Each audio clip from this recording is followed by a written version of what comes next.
Hafide Guam, Guajusi Colleen San Nicolas Perez. I am the Deputy Public Affairs Officer for Joint Region Marianas, and we are inside the Cathedral Basilica, which is located in the heart of Agotnia.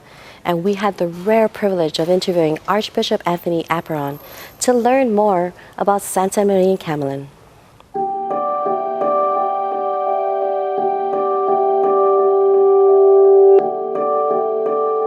Archbishop, thank you very much for taking the time to be with us.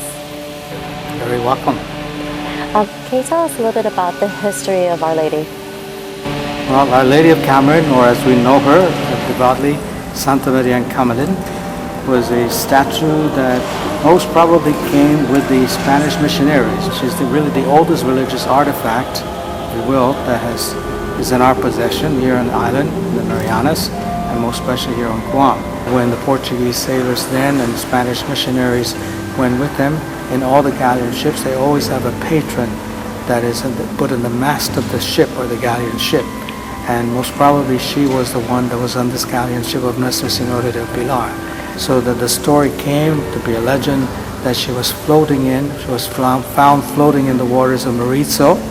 And to make the legend more palatable, I guess, they said that she was accompanied by 2 crabs with lighted candles. And it happened that a fisherman was fishing nearby, saw this object, drew closer. He did pick it up and brought it into shore in the Maritzo. And at that time there were insular guards in Maritzo, and she brought it to what was then the shed, which was called Kamalen. It's a Spanish word for a shed, which was the barracks really, where the soldiers would sleep. On December 8th, we bring her down to celebrate the Feast of the Immaculate Conception, which is a universal feast. We bring her down from the niche where she's there. She's very well protected because she has an alarm, and she's been stolen 3 times, but each time she has been recovered. And we have refurbished her and repainted her and put her back in the niche where she really belongs. That's where she was originally for many, many years, for several centuries.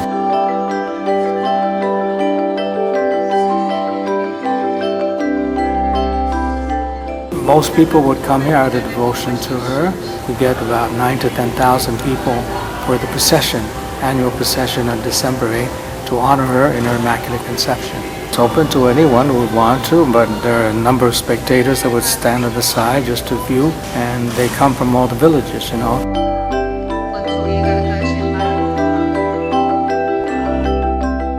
As if it were a queen.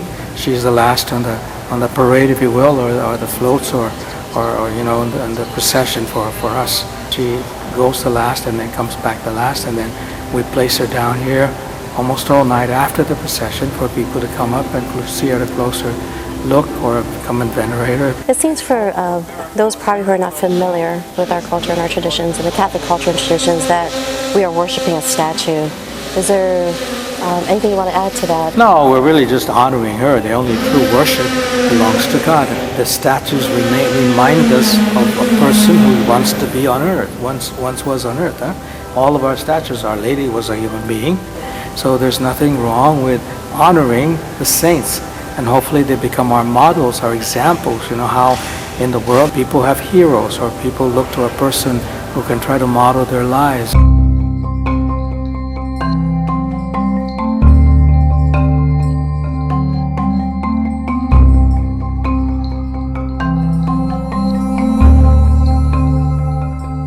What does Our Lady, though, mean to the people of Guam?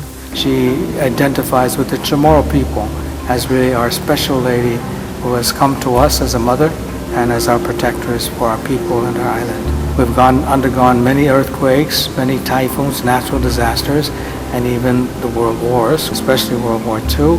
During all that time, she was always rescued and was able then to return her back to the church. And so she's very revered here as our statue, you know, as our Lady, and we call her Our Lady of Kamalen, or Santa Marian Kamalen. Viva Santa Marian Kamalen!